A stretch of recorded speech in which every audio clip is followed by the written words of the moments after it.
Alpha cells जो होते हैं वो ग्लूकागॉन हार्मोन बनाते हैं और जो बीटा सेल्स होते हैं वो इंसुलिन हार्मोन। अब जितना आप ज्यादा खाएंगे, बार बार खाएंगे, आपका जो स्टमक है उसने डाइजेशन करके लिवर को दे देना है। अब आप पैंक्रियाज को रेस्ट कितना दे रहे हैं? पैंक्रियाज आपके हाथ से निकलेगा और शुगर आएगी। शुगर के जो पेशेंट्स हैं उनको चाहिए कि वो पैंक्रियाज का इलाज करवाएं। लबलबे की बात करते हैं, जिस्म के अंदर छुपा हुआ वो खामोश और महफूज मादा जिसे कह लें हम, कि जो हमारे ब्लड प्रेशर, हाजमे और मजमूई सेहत का खामोशी से ख्याल रखता है। लेकिन क्या आप जानते हैं कि गैर मुतवाजन खुराक, भारी खाने और बेहतियाती से यही लबलबा सबसे पहले मुतासिर होता है। और हम किस तरह से इसको कमज़ोर कर रहे होते हैं और बचा कैसे सकते हैं, ये ज़रूरी है। और क्या वाकई नेचुरोपैथी इसे कुदरती तरीके से सेहतमंद बना सकती है? इस पर आज बात कर लेते हैं कि ब्लड शुगर कंट्रोल के इस कुदरती राज के हवाले से, यानी पैंक्रियाज के हवाले से, तो हमारे साथ स्टूडियोज में मौजूद हैं नेचुरोपैथी एक्सपर्ट जमील महरवी साहब। जमील साहब, आमदीद कहते हैं आपके प्रोग्राम में। सर, ये लबलबे का पहले तो हम ये जानना चाहेंगे, इंसानी जिस्म में बुनियादी किरदार क्या होता है, क्या फंक्शंस हैं, क्या रोल है जो ये प्ले करता है, और ब्लड शुगर को मुतवाजन रखने का जो ये निज़ाम है इसको कैसे ऑपरेट करता है? बहुत शुक्रिया जी, बड़ा अच्छा टॉपिक आज आप लेकर आए हैं। कौम के लिए ये जानना बड़ा ज़रूरी है। हमारी बॉडी के अंदर यूँ समझ लें कि एक मेडिसिन की एक फैक्ट्री है, एक मेडिकल स्टोर है जो ज़ाती तौर पे अल्लाह ताला ने हमारे अंदर रखा है। अच्छा। और जो हमारे एंडोक्राइन सिस्टम है उसमें सबसे बड़ा जो लार्जेस्ट ग्लैंड है वो लिवर है। लिवर के बाद सेकंड लार्जेस्ट ग्लैंड जो है वो हमारा पैंक्रियाज है, जिसको हम लबलबा कहते हैं। तो इसके अंदर जो है ना वो दो तरह के सेल होते हैं, अल्फा सेल्स होते हैं और बीटा सेल्स होते हैं। ठीक। अल्फा सेल्स जो होते हैं वो ग्लूकागॉन हार्मोन बनाते हैं और जो बीटा सेल्स होते हैं वो इंसुलिन हार्मोन जो है ना वो बनाते हैं और बॉडी के अंदर वो वर्क करता है। अब जो ग्लूकागॉन हार्मोन है, यानी इसके दो काम है। ग्लूकागॉन हार्मोन जो है वो हमारे जो खुराक हम खाते हैं उसके हाजमे में वो मुआवन साबित होता है, वो वाला हार्मोन।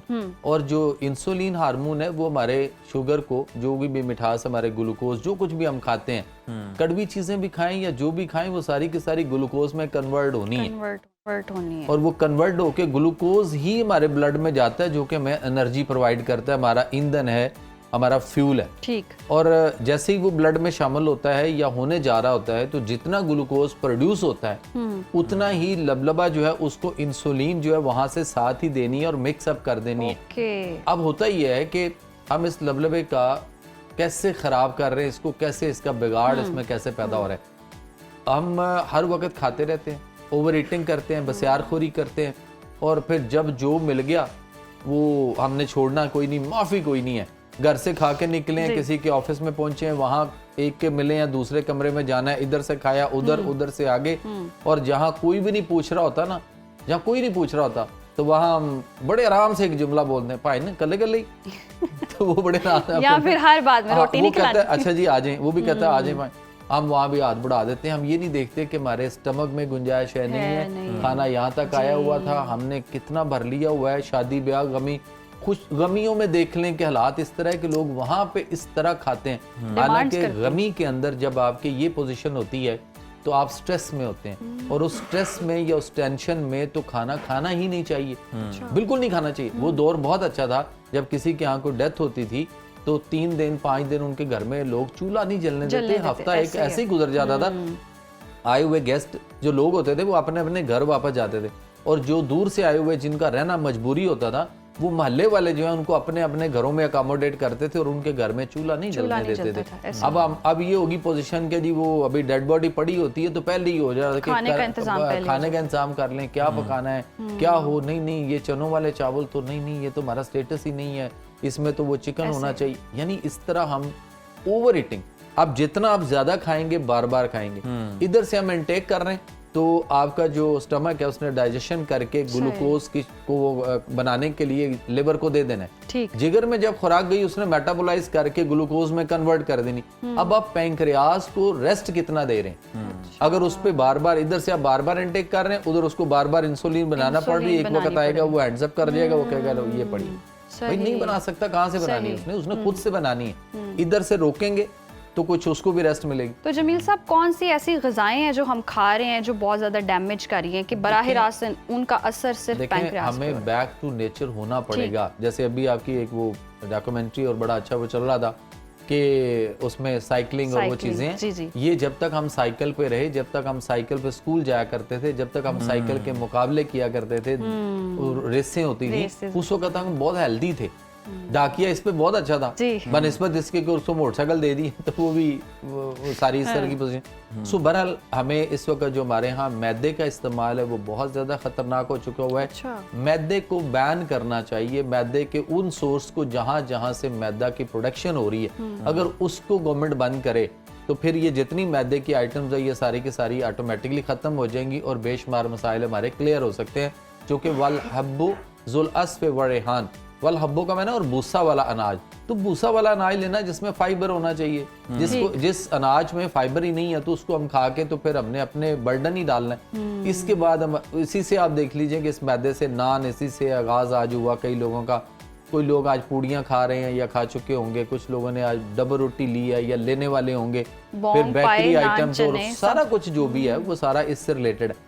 फिर उसके बाद आ जाता है हमारे यहाँ चावल का इस्तेमाल है। गंदम हमारी जो है वो GMO फूड, बायोलॉजिकल वार के तौर पे इस्तेमाल होना शुरू होगी हुई।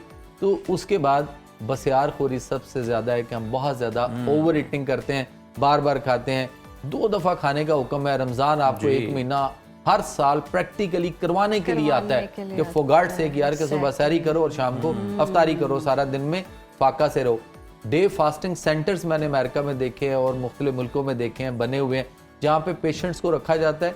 और डे फास्टिंग सेंटर का मतलब होता है कि सुबह मुसलमानों की तर्ज पर उनको सहरी करवाई जाती है और शाम को अफ्तारी, और रात को अब जाहिर है वो उनको जल्दी सुलाया भी जाता है। रात को आप इतना खा नहीं सकते जब जल्दी सुलाएंगे किसी को या जल्दी सोएगा, तो दिन में उनको फाका करवाया जाता है और थोड़ी सी दवाई रात को, और उसके बाद वो लोग जल्दी ठीक हो रहे हैं, जल्दी ठीक हो रहे हैं। तो दीन भी हमारा इत्तेदाल ही सिखाता है। हम जो है ना बस तजावुज करते हैं। अच्छा, रोजे को मेहरबी साहब अगर हम देखें कुछ लोग 2 वक्त भी अगर खा रहे हैं वो इस बात पे अमल कर रहे हैं लेकिन पूरी तरह अमल नहीं कर रहे। मतलब अगर वो 2 टाइम भी खाते हैं तो वो फिर इतना हैवी खाते हैं, हाँ कसर निकालते हैं, भारी तेल वाले फ्राइड आइटम्स। वो किस तरह से आपके लिए डैमेजिंग होता है? देखें, आप एक दफ़ा में जो खाने का हुक्म है ना वो है कुलू वशरबू वला तुसरिफू, खाओ पियो और इसराफ, हाथ से तजावुज ना करो। अल्लाह ज्यादा खाने वालों को, बार बार खाने वालों को पसंद नहीं फरमाता। मैदे के 3 हिस्से की बात भी मिलती है हमें कि उसके 3 हिस्से कर लो, एक हिस्सा खुराक, एक हिस्सा जो है ना वो पानी और एक हिस्सा जो है ना वो खाली रखो, ताकि आप जूसर में भी मिसाल देख लेना, आप घर में खवातीन जूसर में जूस बनाती हैं तो क्या उसको पूरा भर के दूध का, तो उसके ऊपर से अगर केले या कोई चीज डालेंगे तो वो अगर बिल्कुल किनारों पे आएगा तो उसके बाद ढक्कन ऊपर से उड़ेगा। अगर ढक्कन नहीं खुलेगा, ऊपर से हाथ रख के दबाव डाल के आप जूसर को चलाएंगे तो नीचे से मशीन जो है वो धुआं मार जाएगी। तो वही सब हमारा हो रहा है कि हम थोड़ा खाएं, खाने के लिए जिंदा रहें, मतलब वो या खाना खाने के लिए जिंदा है या अपने आप को जिंदा रहने के लिए। जमील साहब, एक लोग बड़े लोग मिसाल भी देते हैं ना डराने के लिए कि कम खाओ, ये ना हो तुम अपने नसीब का जो है चंद सालों में खा के फारिग हो। आपको किसने कहा? ये इस तरह का कहा जाता है, बातें की जाती है। असल वही आ गया ना कि वो समझते हैं कि शायद इसके बाद मिलना है या नहीं, हाँ इसके बाद शायद ना मिले जी। तो भाई उसको पेट भरकर खाना समझकर ना खाएं, बोझ डालना है इस मशीन के ऊपर जी। ठीक है, जब इस पे बोझ डालेंगे तो फिर पैंक्रियाज आपके हाथ से निकलेगा और शुगर आएगी। ये तो बिल्कुल दुरुस्त फरमाया आपने कि इत्तेदाल से खाएं और 2 टाइम खाएं, अच्छा हेल्दी खाएं। लेकिन समटाइम्स ये होता है कि सुबह में भी अगर कोई खा रहा है ना, या तो बिल्कुल ही नहीं खा रहा है, लाइक वो फास्टिंग चल रही है और हल्का फुल्का खाया खाली पेट, या तो फिर कोई ऐसी चीज खा ली। इसी को तो मैं कहता हूँ कि टाइम एज मेडिसिन, कि टाइम को बतौर दवाई इलाज के तौर पे उसको यूज करें कि आप सुबह टाइम से नाश्ता लें और शाम को टाइम से खाना खाएं। शाम का खाना जो है वो बहुत ज्यादा भी अगर कुछ सेहतमंद है तो वो लेट करेगा तो वो मगरिब की अजान और उसके फौरन बाद 10-15 मिनट तक अंधेरा आने से पहले। और अगर आप बीमार हैं या अपनी सेहत को और अच्छा रखना चाहते हैं तो आपको 5 बजे तक, 4:30 से 5 बजे तक खा लेना चाहिए।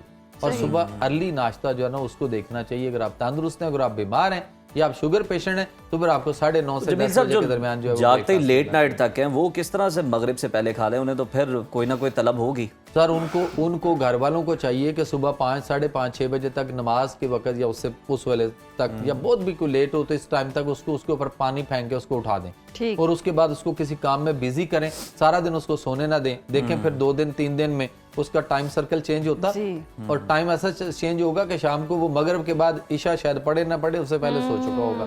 सही। लेकिन हम कहते हैं कि नींद नहीं आती, नींद ही हमें रात बजे जब जाके आपने आती, सोना ही नहीं तो नींद ही तो फिर नींद कैसे disturb ही आएगी? होगी। आप इन्वायरमेंट बनाइए, लाइट्स जो आपकी सही। जल रही होती है इनको ऑफ करेंगे तो मसले बनेंगे। अदरवाइज जो पैंक्रियाज है, अब शुगर के जो पेशेंट्स हैं उनको चाहिए कि वो पैंक्रियाज का इलाज करवाएं, ठीक। अपने पैंक्रियाज के सिस्टम को ठीक करें। सही। वो उनकी हैबिट से भी चेंज करने से होना है, उनकी खुराक और आदत चेंज करने से भी होना है, उसके बाद उसका इलाज भी मौजूद है नेचुरोपैथी के अंदर, उसका वो इलाज भी करवाएं, ना कि वो सारी जिंदगी मतलब किसी की सही। इंसुलिन बनी हुई और टीके और बिल्कुल गोलियों दुरुस्त पे लगे फरमाया रहे और आपने अपने जमील आप साहब, को बहुत उसी में शुक्रिया रखें। आपके वक्त का।